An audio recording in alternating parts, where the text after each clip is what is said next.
Hi అండి. నమస్తే. Welcome back to our channel RD bakery house. ఈరోజు నేనొచ్చేసరికి బౌంటీ బార్ చాక్లెట్స్‌ని ప్రిపేర్ చేయబోతున్నానండి. దానికోసం అయితే ఒక కప్పు డ్రై కోకోనట్ పౌడర్ తీసుకొని దాన్ని కొంచెం ఫ్రై చేసుకొని, నెక్స్ట్ అందులో వచ్చేసరికి milkmaid and 1 tablespoon హనీని యాడ్ చేసుకొని ఒక మంచి డౌనయితే ప్రిపేర్ చేసుకున్నాను.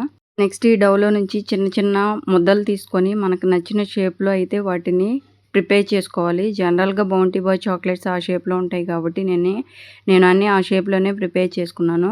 నెక్స్ట్ దానిపైన కోటింగ్ కోసం అయితే నేను మిల్క్ కాంపౌండ్ తీసుకున్నానండి. మనకి ఏ కాంపౌండ్ నచ్చితే ఆ కాంపౌండ్ తీసుకోవచ్చు.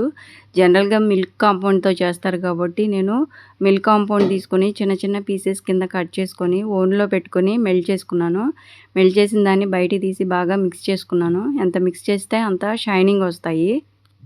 నెక్స్ట్ మనం ప్రిపేర్ చేసి పెట్టుకున్నాం కదా ఆల్రెడీ, వాటన్నిటిని ఒక్కొక్కటి తీసుకొని ఈ కాంపౌండ్లోకి డిప్ చేసుకోవాలి. అన్ని వైపులా కోటింగ్ అవుతుందో లేదో చూసుకొని, నెక్స్ట్ ఒక ఫోర్క్ ఉంటుంది కదా, ఆ ఫోర్క్తో మనం తీసేసామంటే ఎక్స్ట్రా కాంపౌండ్ ఏదైతే ఉందో అది అందులోకి కింద పడిపోతుందండి బౌల్లోకి.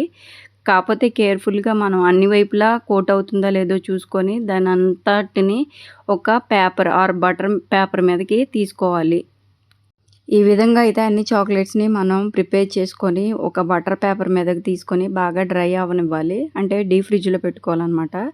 తర్వాత మనకి నచ్చిన గార్నిషింగ్ చేసుకోవచ్చు. నేనైతే వైట్ కాంపౌండ్ అండ్ స్ప్రింక్లర్స్‌తో ఇలా చేశాను. మీకు గనక ఈ వీడియో నచ్చినట్లయితే please like, share and subscribe to my channel. Thanks for watching.